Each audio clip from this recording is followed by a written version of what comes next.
नमस्ते बच्चों। आप सब लोग कैसे हो? हम लोग हमारा कौन सा इकाई कर रहे हैं? जीवों में अनुकूलन, है ना। हमारा 7वां इकाई जीवों में अनुकूलन।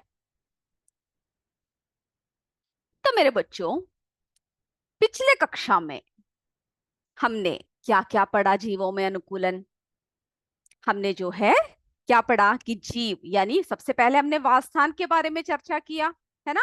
याद है ना सबको? वो स्थान जहां किसी जीवधारी को क्या मिले? पर्याप्त भोजन मिले, सुरक्षा मिले, है ना। और प्रजनन तथा सभी अनुकूल दशाएं उपलब्ध होती है, उसको हम लोग क्या कहते हैं बच्चों? वासस्थान कहते हैं। फिर हमने अनुकूलन देखा कि अनुकूलन क्या है। आकृति, आकार, रंग रूप, संरचना तथा आवाज संबंधी लक्षणों में ऐसा परिवर्तन जो सजीव को विशेष पर्यावरण में किस तरह से जीवन व्यतीत करने दे, सफलतापूर्वक जीवन को व्यतीत करने में हमें सहायक होता है, उसे हम लोग क्या कहते हैं बच्चों? अनुकूलन कहते हैं। फिर हमने चर्चा किया कि जीवों के प्रकार, कि कहाँ कहाँ पे रहते हैं जीव, है ना। जलीय जीव, स्थलीय जीव जीव मरुस्थलीय जीव। फिर जो है उभयचर के बारे में चर्चा किया। और हमने आपसे कहा था कि आप जो है क्या करोगे? एक तालिका 7.1 और 7.2 भर के आओगे, ठीक है। और मुझे उम्मीद है कि आपने वो कर लिया होगा। तो बच्चों, हम लोग आज जलीय अनुकूलन से शुरू करते हैं, ठीक है। जलीय अनुकूलन यानी जो जीव कहाँ पे रहता है?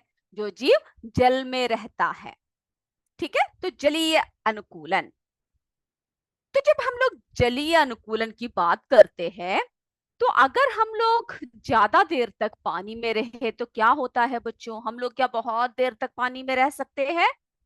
नहीं रह सकते, है ना। अगर आपने कभी देखा होगा कि आप ज्यादा देर तक पानी में खेल रहे हो या फिर कोई कपड़े धो रहे हो, तो जब आप अपने हाथों को देखोगे तो हाथों में क्या है? ऐसे झुर्रियां से कुछ पड़े होते हैं, है ना। क्या पड़ा होता है? झुर्रियां जैसे कोई चीज पड़ी होती है, क्योंकि हमारा त्वचा जो है पानी के अनुकूल नहीं है, बहुत देर तक हम लोग पानी में नहीं रह सकते हैं, ठीक है। और जंतुएं, सारे जंतुएं क्या पानी में रह सकते हैं? नहीं रह सकते हैं। तो हम जब पानी की बात करते हैं तो सबसे पहला नाम जो है हमें क्या आता है? मछली। तो सबसे पहले हम आपको मछली के बारे में दिखाते हुए कुछ बातें बताते हैं, उसके बाद जो है हम लोग क्या करेंगे बच्चों? उसके बाद हम लोग पॉइंट्स को नोट करेंगे। ओके, सब तैयार हो? सबसे पहले आप सुन लीजिए। तो देखिए बच्चों, हम लोग जब जलीय अनुकूलन, तो यानी ऐसी रचनात्मक संरचना शरीर में जिससे कि जल के अनुकूल रह सके, यानी जल में अपना जीवन व्यतीत कर सके, तो हम लोग इसमें जो है सबसे पहले जलीय वातावरण में रहने वाले मछली के बारे में बात करते हैं, ठीक है। तो ये देख रहे हो ना आप? मछली देख रहे हो, तो मछली की जो है इसके ऊपर यानी जलरोधी शल्क पाए जाते हैं। इसके ऊपर देखने से चिल्का जैसा लग रहा है, ये क्या है? जलरोधी शल्क है। क्या पाया जाता है? जलरोधी शल्क पाया जाता है। और श्वसन के लिए यानी ये सांस लेने के लिए इनकी एक विशेष रचनाएं, जिसे हम क्लोम या गिल कहते हैं, क्लोम, ठीक है। ये कहाँ पर होता है? मछली के इस तरफ होता है। ये देख रहे हो ना, ये लाल लाल जैसे जो है, लाल भूरी रंग का जो संरचना है, ठीक है। इसे हम लोग क्या कहते हैं बच्चों? क्लोम कहते हैं, गिल कहते हैं। और अगर हम मछली के शरीर की बात करें तो इसके द्वारा मछली क्या करता है बच्चों? श्वास लेता है, यानी सांस लेता है। और अगर हम मछली की शरीर की बात करें तो हमने आपसे पिछले कक्षा में ही बताया था कि किस आकृति का होता है? नौका की तरह होता है ना। नाव की आकृति का होता है, जो मछली को जल में जल्दी जल्दी आगे बढ़ने के लिए यानी तैरने के लिए क्या करता है? सहायता करता है। और मछली में आपको क्या नहीं दिख रहा? अलग से गर्दन नहीं दिख रहा है ना, तो इनमें जो है गर्दन का अभाव होता है। और जो है तैरने के लिए इनके शरीर, देखा नौका की तरह इनकी शरीर की संरचना है, तो इनके शरीर की धारा जो है, शरीर धारा रेखित तथा चपटे पंख वाले इनमें होती है, ठीक है, मछलियों में होती है। और इनकी आंखों की अगर बात करें, अगर हम लोग बहुत देर तक अगर पानी में रहे तो हमारी आंखों में अगर पानी चला जाए तो हमें बहुत तकलीफ होती है ना। लेकिन मछली जो है सारा समय कहाँ पे रहता है, पानी में रहता है। तो मछली में क्या ऐसा विशेष बात है? देखिए मछली की, अगर आपको हाथ में मछली आए तो आप क्या कीजिए कि उनकी आंखों को देखिए कि किस तरह का है। तो उनकी जो आंखों पर जो है एक निमेशक पटल होती है, यानी इस तरह का एक, है ना, एक जैसा लगता है कि जैसे पूरा कवर कर रखा है ना, जैसे ग्लास से पूरा कवर कर रखा है। तो इस तरह की एक संरचना इनकी आंखों में होती है। तो ये सभी लक्षण जो है क्या करता है बच्चों, मछली को जल में तैरने के लिए, ठीक है, फिर जो है भोजन की तलाश में जल्दी जल्दी जाने के लिए, और श्वसन के लिए यानी सांस लेने के लिए सभी अनुकूल परिस्थितियां किसमें मौजूद है, मछली में मौजूद है। तो आपसे पूछा जा सकता है कि किस तरह से, कौन कौन से ऐसे अनुकूलन है जो मछली को पानी में रहने के लिए क्या करता है, अनुकूलित करती है, यानी मछली को पानी में रहने के लिए जो है कौन कौन से ऐसे लक्षण है जिसकी वजह से मछली पानी में वास कर सकता है। तो जब ऐसे प्रश्न आए तो आप क्या करोगे, तो ये सारे पॉइंट्स को जो है हमें लिखना है, ठीक है। तो जरा हम लोग जरा पॉइंट्स देख ले। तो हमने क्या देखा, मछली में जलरोधी शल्क देखे, है ना। मछली के शरीर में क्या होता है बच्चों, जलरोधी शल्क, यानी जल में कितनी भी देर तक रहे क्या नहीं होता है, उनमें जो है कोई सड़न पैदा नहीं होता, यानी स्किन में जो है उनकी त्वचा में कोई बदलाव नहीं आता। क्यों? क्योंकि ये जलरोधी शल्क उनकी रक्षा करता है। फिर श्वसन के लिए पूछा जाता है कि किसका इस्तेमाल होता है, ठीक है, किससे वो लोग श्वसन करते हैं, सांस लेते हैं, तो क्लोम के सहायता से। ओके, वे किसकी सहायता से लेते हैं, क्लोम यानी गिल जिसे कहते हैं, क्लोम की सहायता से वे लोग क्या करते हैं, सांस लेते हैं, श्वसन के लिए इसका इस्तेमाल करते हैं। फिर तैरने के लिए देखिए, तैरने के लिए क्या है, इनकी शरीर रेखित होती है, ठीक है, शरीर में जो है कैसे उनकी जो धाराएं होती है वो रेखित होती है तथा चपटे पंख वाला होता है। और उनमें क्या विशेषता है, और क्या विशेषता है बच्चों, गर्दन का अभाव है ना। आप सारी बातें आप इसमें लिख सकते हो। फिर जो है उनकी आंखों पर क्या है, आंखों पर जो है उनकी निमेशक पटल है, यानी जो है एक ग्लास जैसी एक संरचना है, जिसकी वजह से क्या नहीं होता है, उनकी आंखें जो है कितनी भी देर तक पानी में रहे कोई भी प्रभाव नहीं पड़ता है। तो ये मछली की सारी बातें आपको क्लियर है ना, कि किस तरह से जो है इसमें जलीय अनुकूलन होता है। सब क्लियर है बच्चों? ओके, ठीक है, क्लियर है तो ओके, आप पॉइंट्स को चाहे तो लिख सकते हो। चलिए, मेरे बच्चों ने बहुत अच्छे अच्छे पत्तों का चित्र भेज रखा है ना। हमने जो आपसे बोला था कि शासवान से राहुल पटेल ने भेज रखा है पत्ते का जो संरचना जो हमने आपको बनाने के लिए कहा था, और मैं उम्मीद करती हूँ सारे चित्र को आपने अच्छे से बना लिया है। तो ये सारे पॉइंट्स को जो है क्या करना है बच्चों, आप जो है इसको लिख सकते हो, आप इसको बुक से भी सारे पॉइंट्स को क्या कर सकते हो या पढ़कर आप लिखोगे। तो मछली के बाद अगली हम किसके बारे में बात करते हैं, मेंढक के बारे में बात करते हैं, ठीक है, मेंढक। फिर ये क्या करोगे, आप स्वयं पढ़कर लिखोगे। तो मेंढक की जब हम बात करते हैं तो हमने आपसे क्या बताया था कि मेंढक जो है क्या कर सकता है बच्चों, पानी में भी रह सकता है ना, पानी के साथ साथ कहां पर भी रह सकता है, स्थल में भी रह सकता है, ठीक है, कहां कहां पे रह सकता है, पानी में भी रह सकता है और स्थल में भी रह सकता है। तो पहले क्या कीजिए, समझ लीजिए मेंढक। चलिए, तो मेंढक के बारे में जब हम बात करते हैं, सबसे पहले हम आपको जरा दिखा देते हैं, ठीक है। जो क्या है, पानी, स्थल और जल दोनों में जब रहते हैं तो उन्हें हम क्या कहते हैं, उभयचर कहते हैं, है ना। ये हमने चर्चा कर लिया है।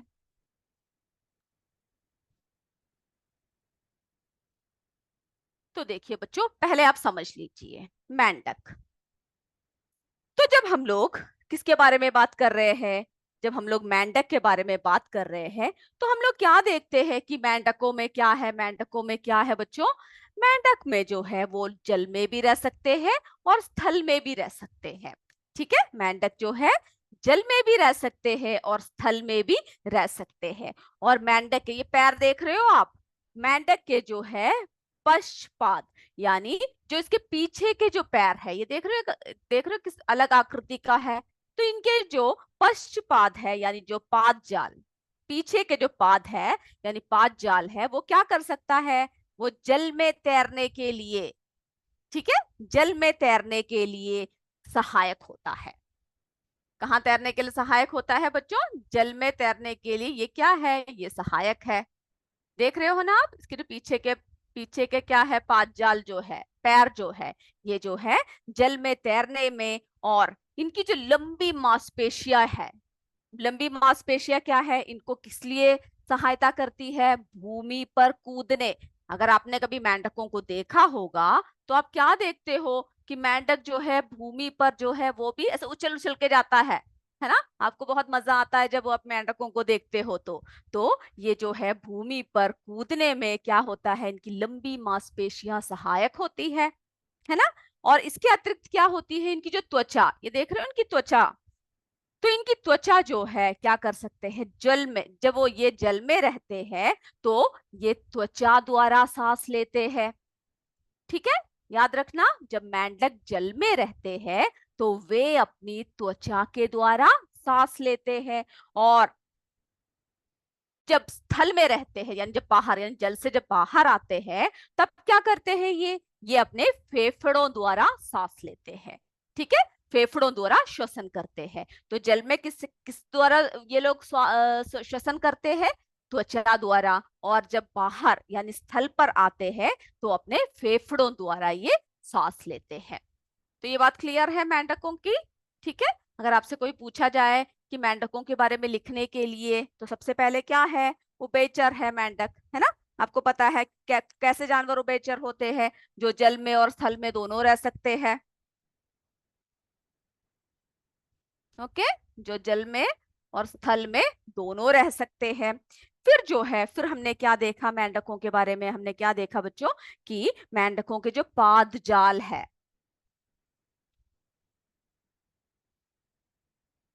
पाद जाल, वो क्या करते हैं, जल में तैरने के लिए सहायक होती है ना। और जो उनकी लंबी मांसपेशियां जो होती है,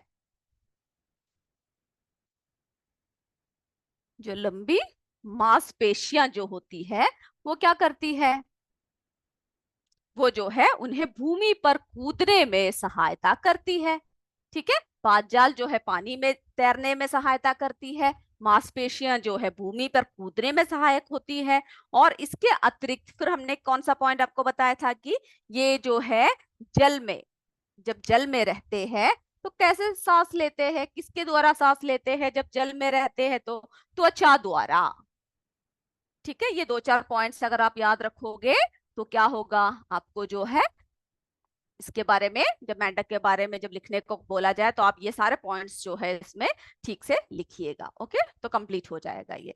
तो जल में जो है किसके द्वारा सांस लेते हैं, श्वसन करते हैं, त्वचा द्वारा। और स्थल में यानी भूमि में जब ये होते हैं तो किसके द्वारा श्वसन करते हैं, ये अपने फेफड़ों द्वारा श्वसन करते हैं।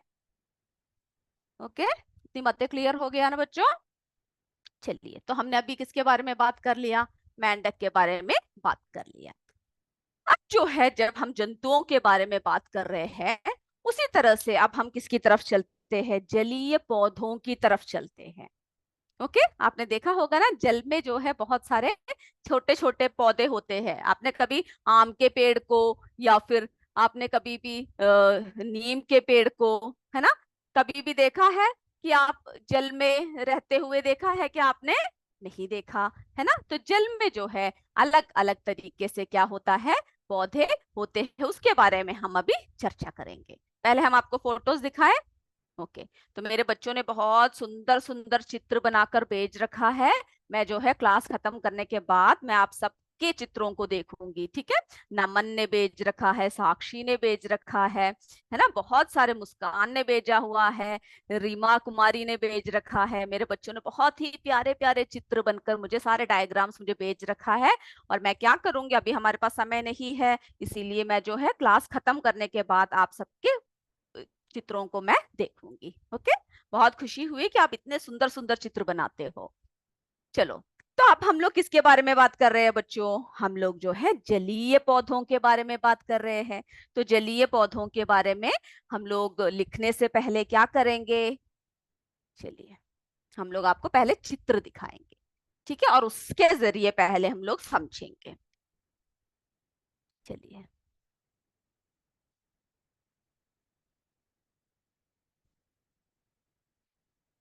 चलिए अब हम लोग किसके बारे में बात कर रहे हैं बच्चों? जलीय पौधों के बारे में बात कर रहे हैं। ओके, जलीय पौधे। तो तो हमने जैसे आपसे कहा कि जैसे कि आम का पेड़ हो, या फिर शीशम का पेड़ हो, या फिर नीम का पेड़ हो, ये सब क्या है? जल में नहीं होते हैं, है ना? क्योंकि इनमें क्या नहीं होता है बच्चों? इनमें जो है जलीय अनुकूलन नहीं होता है। होता है क्या? नहीं होता है। लेकिन ऐसे कुछ पौधे होते हैं जिनमें जलीय अनुकूलन होता है, जो कहाँ पे रहते हैं? जल में रहते हैं। जैसे कि ये देख रहे हो, ये जैसे कि ये सिंगाड़ा, ठीक है। और ये देखो, ये कौन सा है? वेलिस्नेरिया, देख रहे हो। और ये कौन सा है? हाइड्रिला। ये सब कैसे पौधे हैं बच्चों? ये सब जो है जलीय पौधे हैं। कैसे पौधे हैं बच्चों? ये सब जलीय पौधे हैं, जो जल में रह सकते हैं। ये देख रहे हो, ये कौन सा पौधा है? हमने आपको दिखाया ना, ये जो है सिंघाड़ा, ठीक है। इसके जो पत्ते सब देखो कितने सॉफ्ट है ना? तने देखो कितना सॉफ्ट सॉफ्ट है ना? तो हम लोग जब जलीय पौधों को जब देखते हैं तो हमें वो बहुत ही क्या लगते हैं? बहुत ही सॉफ्ट सॉफ्ट, यानी बहुत ही कोमल लगते हैं ऐसे पौधे।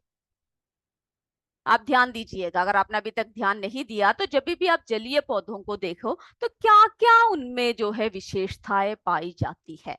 आप जलीय पौधों को जब देखो तो क्या कीजिएगा, जरा नोट कीजिएगा कि आपको क्या लगा, ये किस तरह से स्थलीय पौधों से अलग है। ओके। तो जो बच्चों जलीय पौधे जो होते हैं उनमें जल में रहने का क्या होता है? अनुकूलन होता है ना? वे जल में रह सकते हैं। और इनके जो शरीर होता है, इन पौधों के जो क्या भाग जो होते हैं बच्चों, वो कैसा होता है? काफी कोमल और कमजोर होता है। याद रखोगे ना? कैसा होता है इनकी संरचना? इनका जो शरीर है, इनके जो पार्ट्स है, वो कैसे होते हैं बच्चों? काफी कोमल और कमजोर होते हैं। और इनमें जो है, इन पौधों के शरीर में क्या होता है? इनमें जो है मृदु उत्तक अधिकता में होती है, यानी सॉफ्टनेस अधिकता में होती है, ठीक है। सॉफ्ट टिश्यू इनमें क्या होती है? ज्यादा होती है। और जो है काष्ठीय उत्तक, काष्ठीय उत्तक क्या है बच्चों? कठोरतापन इनमें जो है कम होता है, ठीक है। हमेशा आपको लगेगा कि बहुत ही सॉफ्ट है, आप जब छुओगे तो इनमें जो है सॉफ्टनेस ज्यादा होती है, कोमलतम ज्यादा होता है, मृदु उत्तक ज्यादा होता है। और इनमें जो है काष्ठीय उत्तक यानी कठोरतापन कम होता है। ओके, हम किसके बारे में बात कर रहे हैं? हम लोग जो है जलीय जलीय पौधों के बारे में बात कर रहे हैं। ओके। फिर जो है इनकी पत्तियां कैसे होती है? इनकी पत्तियां जो है पतली होती है और कटी फटी होती है, ठीक है। इसमें क्या, किस अवस्था में ये लोग रहते हैं? हमेशा तैरने की अवस्था में रहते हैं। किस अवस्था में रहते हैं ये लोग? जल में। क्योंकि जल में क्या होता है बच्चों? इन्हें तैरना पड़ता है। तो जो है जल में हमेशा ये तैरने की अवस्था में ये पौधे रहते हैं, ठीक है। तैरने की अवस्था में इन पौधों का भाग पाया जाता है। और जो है इन पत्तियों में क्या नहीं होता? जो है रंध्र, है ना? इनके जो नीचे जो है छोटे छोटे छिद्र जो हमने बताया था, तो इन पत्तियों में रंध्र का अभाव होता है, ठीक है। क्योंकि इनमें ज्यादा रंध्र होगी तो क्या होगा? ज्यादा से ज्यादा पानी को ये लोग क्या कर लेंगे? अवशोषित कर लेंगे, यानी अब्सॉर्ब कर लेंगे, है ना? तो रंध्रों का इनमें जो है अभाव होता है। और इन पौधों का जड़ तंत्र कैसा होता है? अल्प विकसित होता है, पूरी तरह से विकसित नहीं होता इनका जड़, ठीक है। जड़ तंत्र अल्प विकसित होता है। और तना, पर्णवृत्त तथा पत्तियों में क्या होते हैं? बहुत ही अधिक वायु कोश होते हैं, जिससे कि क्या होते हैं? वायु की जो में जो ज्यादा होती है, उसकी वजह से वे हल्के होते हैं और जो है पानी में तैर सकते हैं, ठीक है। जैसे कि जलकुंभी। तो जलीय पौधों के सभी भागों पर क्या होते हैं? जलरोधी मोम या उपचर्म होते हैं, यानी इनकी जो है एक मोम की तरह होता है इनकी स्ट्रक्चर। क्योंकि ताकि इनकी पत्तियां क्या ना हो? पानी में ना सड़े, अगर आप कोई भी पत्तियों को अगर आप पानी में डाल के देखोगे, एक दिन ओके, दूसरा दिन ठीक है, तीसरा दिन अगर जब आप देखोगे तो क्या देखोगे, वो पत्तियां सड़ रही है ना। क्योंकि उनमें क्या अनुकूलन नहीं है, क्या अनुकूलन नहीं है बच्चों, जलीय अनुकूलन नहीं है। लेकिन इन पौधों में क्या होता है, जलीय अनुकूलन होता है। तो इनकी जो पत्तियां होती है वो क्या होती है, इनके ऊपर जो है जल रोधी मोम या उपचर्म की परत पाई जाती है, जिससे जो इन्हें सड़ने से बचाता है। ओके।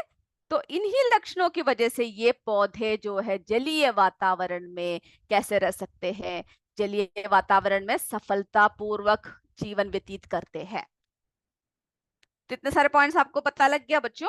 तो जो है हमने क्या बताया जलीय पौधों के बारे में, कि जो जलीय पौधे होते हैं इनके जो है शरीर कोमल और कमजोर होता है। आप क्या करोगे, जब अगली बार आओगे तो आप ये सारे पॉइंट्स को पढ़कर स्वयं लिख कर आओगे। ठीक है, किसी का देखोगे नहीं और किसी को दिखाओगे भी नहीं। तो इनका शरीर कैसा होता है बच्चों, शरीर जो है कोमल, ठीक है, शरीर कैसा होता है, कोमल तथा कमजोर होता है।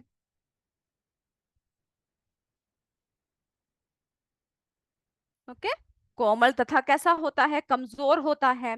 और इनमें जो है क्या अधिक होता है, इनमें जो है मृदु उत्तक, यानी सॉफ्टनेस ज्यादा, सॉफ्ट टिश्यू ज्यादा होता है। ठीक है, इनमें जो है मृदु उत्तक क्या होता है, अधिक होता है। तो सिर्फ पॉइंट वाइज लिखना काफी है, ठीक है, क्या क्या है, ताकि आपको वो देखते ही पता चल जाए कि क्या क्या है और क्या क्या नहीं है। और काष्ठीय उत्तक, यानी जो हार्डनेस है, यानी जो उसकी जो है कठोरता है, वो क्या होता है बच्चों, कम होता है। ठीक है, इस तरह से पॉइंट्स पॉइंट्स लिखना काफी है। और पत्तियां कैसी होती है, पतली होती है, कटी फटी होती है, वो सब आप स्वयं लिखोगे। ठीक है, और इनकी पत्तियां कैसे होती है, तैरने की अवस्था में होती है।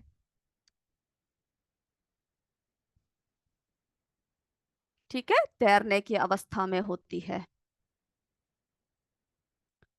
और जड़ तंत्र कैसा है इनका, बोलिए, जड़ तंत्र कैसा है बच्चों, तंत्र अल्प विकसित, यानी पूरी तरह से विकसित नहीं होता है, अल्प विकसित। ये सारे पॉइंट्स मेरे बच्चे पढ़ के स्वयं लिखोगे। ठीक है, इनका जो जड़ तंत्र है वो कैसा है बच्चों, अल्प विकसित होता है। और जो है तना, पर्णवृत्त तथा पत्तियों में क्या होते हैं, इनमें अधिक वायुकोश होते हैं। ठीक है, अधिक वायुकोश होते हैं। और जलीय पौधे स्पंजी, वो हल्के होते हैं, यानी स्पंज की तरह होते हैं, हल्के होते हैं। तो मेरे बच्चे क्या करोगे, इसके पॉइंट्स जो है, बाकी जितने भी पॉइंट्स बचे हुए हैं इसमें, आप लोग क्या करोगे, स्वयं लिखोगे। और जो है क्या करोगे, इसके जो नाम है जलीय पौधे कौन कौन से हैं वो भी आप लिख कर आओगे अगली कक्षा में। ठीक है, सिंगाड़ा है, पेलिस्नेरिया है, हाइड्रिला है, वो सारे नाम क्या करोगे मेरे बच्चे, लिख कर पढ़ोगे। अभी हमारा किसका समय हो रहा है, एग्जाम का समय हो रहा है ना, एमसीक्यू का समय हो रहा है। तो सारे तैयार हो जाइए जल्दी जल्दी, अपने नोटबुक को बंद कर दीजिए, टेक्स्ट बुक बंद कर दीजिए, और प्रश्न उत्तरों को ध्यान से देखिए। ठीक है, जिसमें आप लिखते हो वो निकालिए। चलिए, तैयार हो गए सारे, हम प्रश्न पढ़े। ओके, तो बच्चों पहला प्रश्न,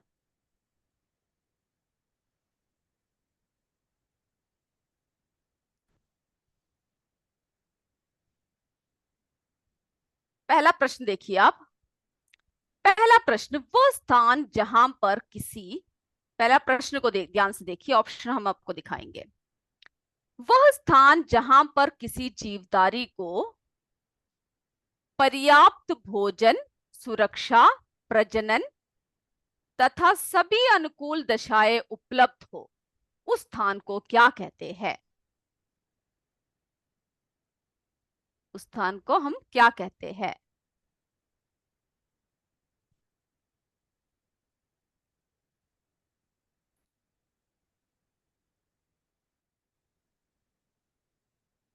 उस स्थान को हम क्या कहते हैं।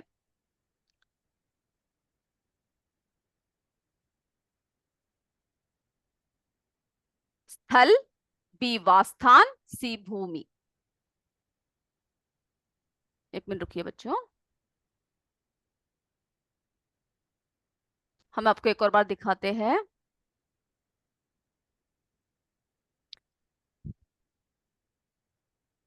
चलिए, चलिए प्रश्न देखिए। वह स्थान जहां पर किसी जीवधारी को पर्याप्त भोजन, सुरक्षा, प्रजनन तथा सभी अनुकूल दशाएं उपलब्ध हो, उस स्थान को क्या कहते हैं? स्थल, वासस्थान, भूमि। जल्दी से आंसर लिखिए। और कोई भी कमेंट बॉक्स में आंसर नहीं लिखोगे, ठीक है? कोई भी कमेंट बॉक्स में आंसर नहीं लिखोगे। सिर्फ बच्चे अपने नोटबुक में या फिर जिस पेपर में आप लोग आंसर लिखते हो, सिर्फ उसी में लिखोगे। कमेंट बॉक्स में आप लास्ट में लिख सकते हो, आपको जब हम उत्तर पढ़ते हैं तो। पहला हो गया ना? दूसरा प्रश्न की तरफ चले। चलिए, कई स्कूलों में बारिश होने की वजह से लाइट सब कटा हुआ है, कोई बात नहीं। ठीक है, हम लोग क्या कर सकते हैं ऐसे परिस्थितियों में। चलिए, अब दूसरा प्रश्न देखिए बच्चों। मेंढक कहाँ पर रहता है?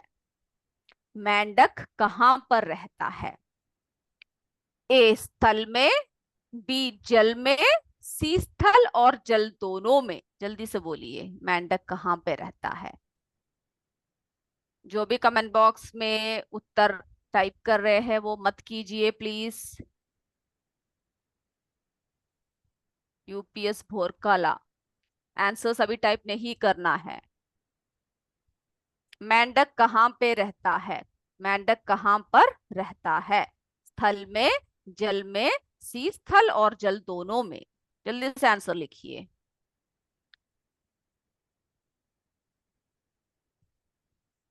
तीसरे प्रश्न की तरफ चले।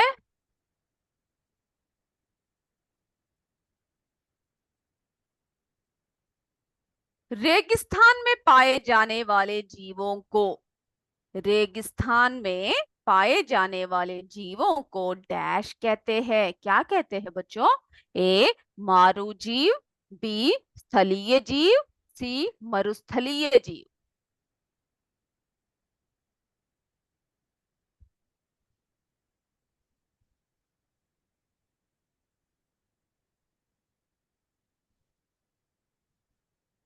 हो गया?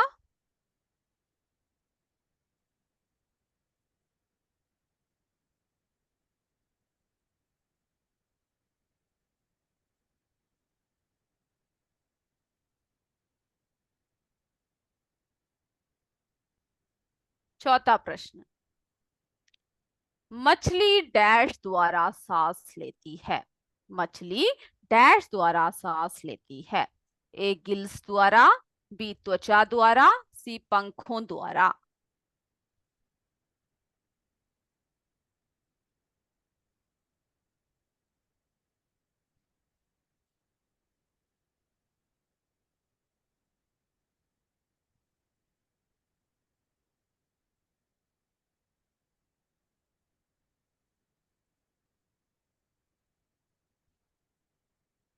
हो गया?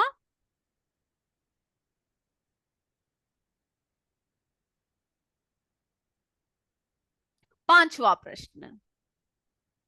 गाय, बकरी, बिल्ली आदि कौन से जीव है? गाय, बकरी, बिल्ली आदि कौन से जीव है? ए जलीय जीव, बी मरुस्थलीय जीव, सी स्थलीय जीव।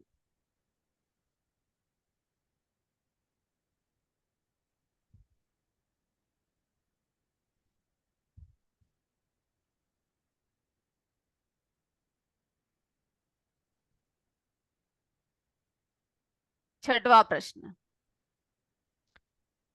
मछली के शरीर का आकार कैसा है?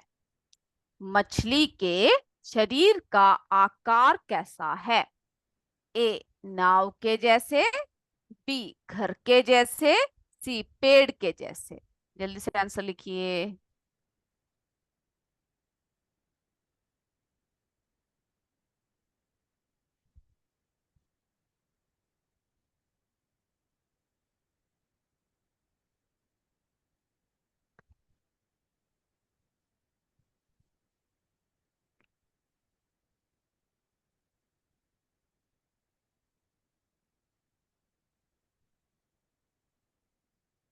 7वां प्रश्न देखिए।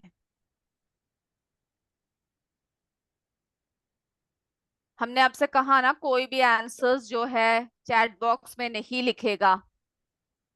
ठीक है, ये बच्चों का एग्जाम है, तो आप लोग क्या नहीं करोगे, कोई भी चैट बॉक्स में आंसर्स को नहीं लिखोगे। आप लोग लिख सकते हो जब हम लोग लास्ट में क्या करेंगे, आंसर्स बोलेंगे। मैं उम्मीद कर रही हूँ जो मैं हिंदी बोल रही हूँ वो आपको समझ में आ रहा है। आ रहा है ना? तो कोई भी अभी चैट बॉक्स में आंसर ना लिखे प्लीज। जल और स्थल दोनों स्थानों पर पाए जाने वाले जीव को डैश कहते हैं। जल और स्थल स्थानों पर पाए जाने वाले जीव को क्या कहते हैं? ए जलधारी, बी वायुधारी, सी उभयचर, जो दोनों जगह पाए जाते हैं।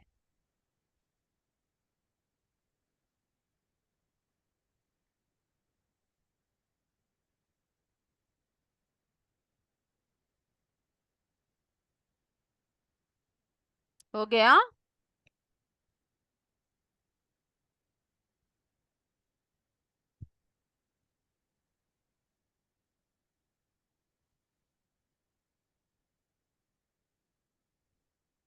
अगला प्रश्न देखिए, 8वां प्रश्न देखिए। जलीय वातावरण में पाए जाने वाला पौधा। जलीय वातावरण में पाए जाने वाला पौधा। ए सिंघाड़ा, बी नागफनी, सी नीम का पेड़।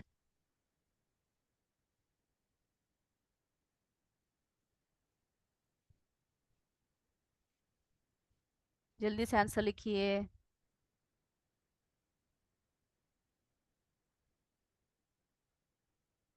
जलीय वातावरण में पाए जाने वाला पौधा।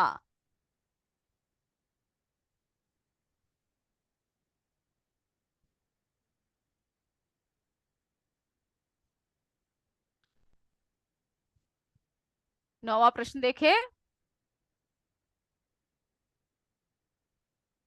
और प्रश्नों को ध्यान से सुनिएगा। ठीक है बच्चों, आपको सभी उत्तर जो है एक जैसे लगेंगे, तो आप ध्यान से सुनकर उत्तर को अब सही तरीके से लिखोगे। 9वां प्रश्न देखिए। निम्नलिखित में से मरुस्थलीय जंतु कौन सा है? निम्नलिखित में से मरुस्थलीय जंतु कौन सा है? ए बकरी, बी खरगोश, सी ऊंट, जो मरुस्थल में पाए जाते हैं।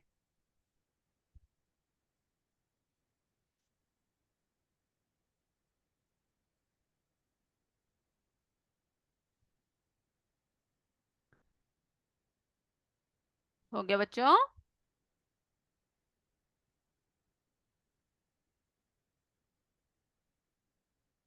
10वां प्रश्न देखिए। बबूल व नागफनी कहाँ पर पाया जाता है? ये दोनों पौधे जो है कहाँ पर पाए जाते हैं, बबूल व नागफनी?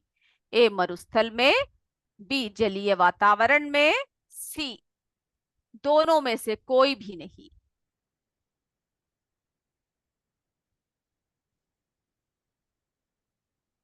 तो मेरे बच्चों तैयार हो जाइए आंसर्स बोलने के लिए।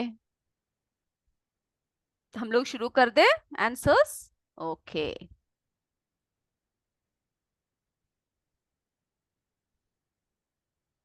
तो सारे अनम्यूट करके आंसर।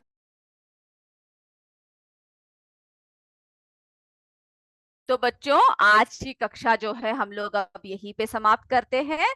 आप अपनी अगले कक्षा के लिए तैयार रहिए, और हम आपने जो जो डायग्राम्स मुझे भेजे हैं मैं इसके बाद सारे डायग्राम्स को बैठ के देखने वाली हूँ कि मेरे बच्चों ने कितने सुंदर सुंदर डायग्राम्स भेज रखे हैं। ठीक है, तो हम लोग जो है अगली कक्षा में फिर मिलेंगे। तब तक जय हिंद, जय विद्या शक्ति, जय भारत। धन्यवाद मेरे बच्चों।